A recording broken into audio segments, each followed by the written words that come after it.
Why does the exact same coffee cost $2 in one cafe and $6 in another, even if it's literally the same beans? And here's the weird part. People still buy the $6 one. Not because they're rich, not because they don't care, but because something deeper is happening. Something you interact with every single day without even noticing. Now think about this. Every time you buy something, every time you choose between two options, you are participating in a system that decides prices, wages, rent, and so on. You've been doing economics your entire life without ever realizing it. So in this video, I'm going to break down microeconomics in the simplest way possible. No formulas, no confusing definitions, just the real logic behind how people, businesses, and prices actually work. Welcome to Martic Finance, where we explain investing concepts in a simple way. But first of all, a quick disclaimer. This is not financial advice. Let's start with something simple. What is microeconomics really? Microeconomics is just a fancy word for something you already do every single day. It's the study of how people make choices when they can't have everything. Should you buy coffee or save that money? Should you take the cheaper apartment farther away or the expensive one closer to work? Every one of those choices is microeconomics. And here's the key idea most people miss. Microeconomics doesn't start with money. It starts with scarcity. You have limited time, limited money, or limited attention, but unlimited things you could do with them. And because you can't have everything at the same time, every choice automatically creates a trade-off. If you spend 2 hours watching videos, that's 2 hours you're not studying, working, or sleeping. If you buy expensive shoes, that's money you can't spend on something else later. It's not just what you choose, it's what you give up when you choose it. That hidden sacrifice is called opportunity cost. Now, let's go one level deeper. Because so far we've said you have limited resources, so you make trade-offs. But that still doesn't explain something really important. Why do people choose what they choose? Why does someone pick the $6 coffee instead of the $2 one? Because humans don't just make decisions based on logic. They make them based on something called utility. In simple terms, utility means how much satisfaction or happiness you get from something. So when you choose something, your brain is not asking what the cheapest option is. It's asking, what makes me feel better overall? So even when two options are basically similar in value, people don't choose equally. People are not perfectly rational.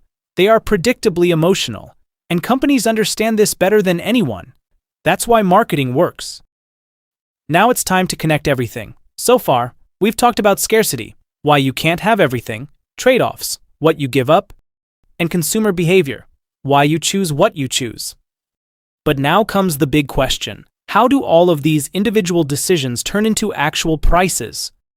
This is where supply and demand comes in. On one side, you have demand, how much people want something at different prices. On the other side, you have supply, how much of that thing is available. Now imagine a simple example. A new sneaker drops. There are 1,000 pairs available, but 50,000 people want them. What happens? Exactly. People start competing for them, and when demand is much higher than supply, the price goes up. Now flip it. Imagine there are too many products sitting unsold, but not enough buyers. What happens? Companies lower prices to attract demand. Said that, the price is where supply and demand meet in balance. Not perfect or fair balance, just the point where buyers and sellers agree. And that's why prices constantly move.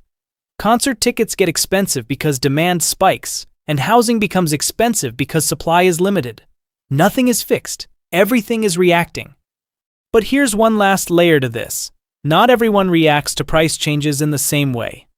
Think about coffee. If coffee prices go up by 10%, do you stop buying coffee completely? Or do you complain and still buy it anyway? If people change their behavior a lot when prices move, demand is very sensitive. If people barely change what they do, demand isn't very sensitive. Economists call this elasticity, but all it really means is how strongly people react when prices change. And that explains why some prices can rise quickly without changing behavior much at all, while others can't. In some markets, this balance doesn't behave normally at all. And sometimes prices send signals that completely change how people behave. It's information about what's happening in the market without anyone needing to explain it. For example, if the price of something goes up, it's not just more expensive. It's saying, people want this more than what's available. If the price goes down, it's saying, there's more supply than demand right now. But that's only half of it. Prices don't just send signals, they also create incentives. Meaning they change how people behave. If something becomes more expensive, consumers buy less of it and producers try to make more of it. If something becomes more profitable, more companies enter the market and innovation increases. So prices are basically invisible instructions telling everyone what to do. No one is controlling this system. It organizes itself. Now, let's switch perspective. So far, we've mostly looked at you, the consumer. But there's another side to this system. The firms.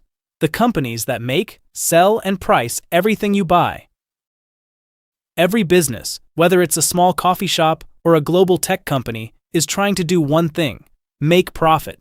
Now that might sound obvious, but it changes everything, because profit is not just money left over. It's a signal. It tells a company, you're doing something people want, or you're not adapting fast enough. So firms are constantly balancing two things: what it costs to produce something and what people are willing to pay for it. That space between costs and revenue is where decisions happen. And this is why firms obsess over costs. If two companies sell the same product at the same price, the one that produces it more efficiently survives. Lower costs mean more flexibility. They can lower prices to compete. They can invest more in better products. Or they can survive when demand suddenly drops. However, not all markets work the same way. Some are extremely competitive. Others are dominated by just a few companies. And some are controlled by a single player. Economists call this market structure. And it basically answers one question: how many firms are competing in a market, and how much power do they have? Let's break it down simply. First, you have perfect competition. This is when there are many sellers, and no one can really control the price. Think about local farmers' market, small online sellers, or basic goods where everything looks similar. In these markets, if you raise your price too much, people just go somewhere else. So competition keeps prices in check. Now move to the other extreme, monopoly. This is when one company controls almost everything in a market. And when that happens, they have a lot of pricing power. Consumers have fewer alternatives, and prices can become higher or more controlled. For example, in August 2024, a U.S. federal court officially ruled that Google is a monopolist in the general search market, where they hold over 90% of it. Then there's the middle ground, oligopoly. This is when a few big companies dominate a market. Think about airlines, smartphones, or streaming platforms. Here, companies don't just compete on price. They also compete on branding, features, and strategy. And here's what makes this interesting. In these markets, companies don't just react to consumers, they also react to each other. If one company lowers prices, others follow. If one innovates, others rush to catch up. So the entire market becomes a kind of strategic game. Up until now, everything sounds pretty clean. People make choices, firms react, prices adjust, markets balance things out. But not all consequences show up in prices. Sometimes, an action affects people who were never part of the decision at all. Economists call these effects externalities. Let's make that real with an example. When a factory produces goods, it might make profit and sell products people want. But if it also creates pollution, the company benefits and the customer benefits, but society pays the cost. That's a negative externality. Now flip it. Think about education. When someone gets educated, they earn more, they make better decisions, and they contribute more to society. That's a positive externality. And here's the key idea. Markets are great at pricing private costs and benefits, but they struggle with shared costs and shared benefits. So sometimes, even when everyone acts in their own self-interest, the overall outcome isn't ideal. And this leads to a powerful realization. A market can be working perfectly and still produce bad results, which raises a big question. If markets don't always account for these side effects, then who steps in to fix them? So now we arrive at the uncomfortable part of microeconomics. Because if markets were perfect, we wouldn't be talking about this section at all. But as you've just seen, sometimes markets don't lead to the best outcomes. Economists call this market failure. And this usually happens for a few reasons: externalities, like pollution or public health; market power, like monopolies; lack of information, where buyers or sellers don't fully understand what they're getting. This is where governments often step in, not to replace markets, but to correct them. They do this in a few main ways: taxes, to discourage harmful behavior, like higher taxes on cigarettes or pollution; subsidies, to encourage beneficial behavior, like education or renewable energy; or regulations, to set rules where markets alone don't protect people, like safety standards or competition laws. But here's the twist: government intervention isn't perfect either. Sometimes rules create unintended consequences, incentives get abused, and fixes create new problems. Now, take a step back, because everything we've talked about connects into one system. Scarcity forces choices. Choices create trade-offs. Trade-offs shape what people demand. Demand meets supply. Supply and demand create prices. Prices send signals. Those signals change behavior, for consumers and for firms. Firms react to incentives. They compete, adjust, survive, or disappear. And sometimes, even when everyone is acting in their own best interest, the market doesn't give the best outcome for society. That's where externalities appear. That's where market failures happen. That's where intervention tries to realign incentives. The next time you see a price tag, it's not just a number. It's millions of decisions compressed into one signal.